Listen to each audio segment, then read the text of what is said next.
ನಿಮ್ಮ ಒಂದು ಮೊಬೈಲ್ನಲ್ಲಿ ನೀವು ಯಾವ ಥರ ಸ್ಪ್ಲಿಟ್ ಸ್ಕ್ರೀನ್ನ ಯೂಸ್ ಮಾಡ್ಬೋದು ಅಂತ ಅಂದ್ಬಿಟ್ಟು ಹೇಳ್ಕೊಡ್ತೀನಿ. ಅಂದರೆ ಎರಡೂ ಅಪ್ಲಿಕೇಶನ್ಸ್ನ ನೀವು ಒಂದೇ ಸ್ಕ್ರೀನಲ್ಲಿ ಓಪನ್ ಮಾಡ್ಬೋದು. ನಿಮ್ಮ ಒಂದು ಆ್ಯಂಡ್ರಾಯ್ಡ್ ಮೊಬೈಲಲ್ಲಿ ಅದನ್ನು ಸ್ಪ್ಲಿಟ್ ಸ್ಕ್ರೀನ್ ಅಂತ ಕರೀತಾರೆ. ಬೈ ಡಿಫಾಲ್ಟು ಇವಾಗ ಬರ್ತಾ ಇರ್ತಕ್ಕಂಥ ಮೊಬೈಲ್ಸ್ಗಳಲ್ಲಿ ಎಲ್ಲರಿಗೂ ಎನೇಬಲ್ ಆಗಿರುತ್ತೆ. ಜಸ್ಟ್ ನೀವು ಯಾವ ಥರ ಯೂಸ್ ಮಾಡೋದು ಅಂತ ಹೇಳ್ಕೊಡ್ತೀನಿ. ಮೊದಲನೇದಾಗಿ ನಿಮ್ಮ ಮೊಬೈಲಲ್ಲಿ ಬ್ಯಾಕ್ಗ್ರೌಂಡಲ್ಲಿ ಆಲ್ರೆಡಿ ಅಪ್ಲಿಕೇಶನ್ಸ್ ರನ್ ಆಗ್ತಾ ಇರುತ್ತೆ. ಸೊ ಈ ಒಂದು ಅಪ್ಲಿಕೇಶನ್ಸ್ ಸದ್ಯಕ್ಕೆ ನಾನು ChatGPT ಮತ್ತು ಕ್ಯಾಲ್ಕುಲೇಟರಲ್ಲಿ ಎಕ್ಸಾಂಪಲ್ ತೊಗೊಳ್ತೀನಿ. ಸೊ ಜಸ್ಟ್ ಇದನ್ನು ಹೋಲ್ಡ್ ಮಾಡಿದ್ರೆ ಸಾಕು, ನಿಮಗಿಲ್ಲಿ ಡ್ಯುಯಲ್ ಸ್ಕ್ರೀನ್ದು ಒಂದು ಆಪ್ಷನ್ ಕಾಣುತ್ತೆ, ಎರಡು ರೆಕ್ಟ್ಯಾಂಗಲ್ ಶೇಪಲ್ಲಿ. ಅದ್ರ ಮೇಲೆ ಕ್ಲಿಕ್ ಮಾಡಿದ್ರೆ ನೆಕ್ಸ್ಟ್ ಯಾವ ಅಪ್ಲಿಕೇಶನ್ ಸೆಲೆಕ್ಟ್ ಮಾಡ್ಕೋಬೇಕು ಅಂತ ತೋರಿಸುತ್ತೆ. ಸೊ ನೀವು ಆಟೋಮೆಟಿಕ್ಕಾಗಿ ಒಂದು ಕ್ಯಾಲ್ಕುಲೇಟರ್ ಆ್ಯಪ್ನ ಸೆಲೆಕ್ಟ್ ಮಾಡ್ಕೊಳ್ತು ಅಂದರೆ ನೋಡಿ ಇಲ್ಲಿ.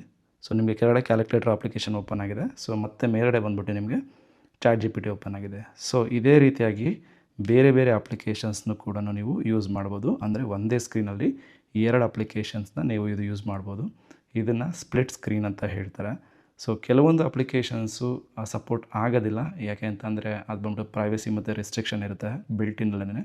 ಸೊ ಯಾವ್ಯಾವ ಅಪ್ಲಿಕೇಶನ್ಸು ಕರೆಕ್ಟಾಗಿ ವರ್ಕ್ ಆಗ್ತಾಯಿದೆ ಅದನ್ನು ನೀವು ಚೆಕ್ ಮಾಡ್ಕೊಂಡು ಯೂಸ್ ಮಾಡ್ಕೋಬೋದು ಇದನ್ನು. ಸೊ ಈ ಒಂದು ಫ್ಯೂಚರಿಂದ ಸೊ ನಿಮ್ಮ ಒಂದು ಮೊಬೈಲು ಬೇರೆಯವ್ರ ಹತ್ರ ಮಾತಾಡಬೇಕಾದ್ರಾಗಲಿ, ವಾಟ್ಸಪ್ ಯೂಸ್ ಮಾಡಬೇಕಾರಾಗಿದ್ರಿ, ನೀವು ಬೇರೆ ಸ್ಕ್ರೀನ್ನ ಓಪನ್ ಮಾಡ್ಕೊಂಡು ಆರಾಮಾಗಿ ಆ ಒಂದು ಸ್ಕ್ರೀನ್ ಕೂಡ ಯೂಸ್ ಮಾಡ್ಬೋದು.